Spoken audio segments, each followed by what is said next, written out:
আজ একটু স্পেশাল কিছু করি ভাবলাম, তাই বানাচ্ছি নরম ক্রিস্পি মোগলাই পরোটা।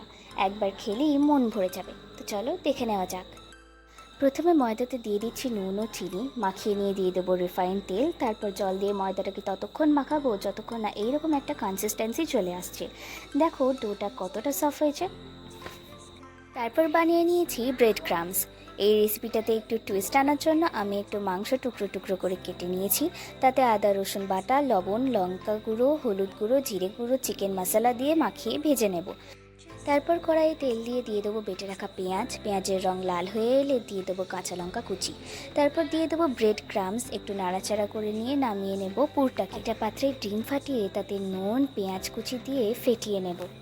তারপর ডো থেকে লেচি কেটে গোল করে নেব। ভেজে রাখা মাংসগুলোকে হাতে করে শ্রেড করে নেব। দিয়ে দেবো তৈরি করে রাখা পুর। এবার তেল দিয়ে এক এক করে লুচিগুলোকে পাতলা করে বেলে নেব। তারপর তার উপরে দিয়ে দেব গুলে রাখা ডিম আর পেঁয়াজ, আর দিয়ে দেবো তৈরি করে রাখা পুর। তারপর চারিদিকটা মুড়িয়ে দিয়ে হালকা হাতে একটু স্প্রেড করে নেব। কড়াইয়ে তেল গরম করে আলতো হাতে এক এক করে পরোটা তেলে ছেড়ে উল্টে পাল্টে ভেজে নিলেই তৈরি একদম মুচমুচে নরম মোগলাই পরোটা। তোমরা ট্রাই করে জানিও তোমাদের এই রেসিপিটি কেমন লাগলো।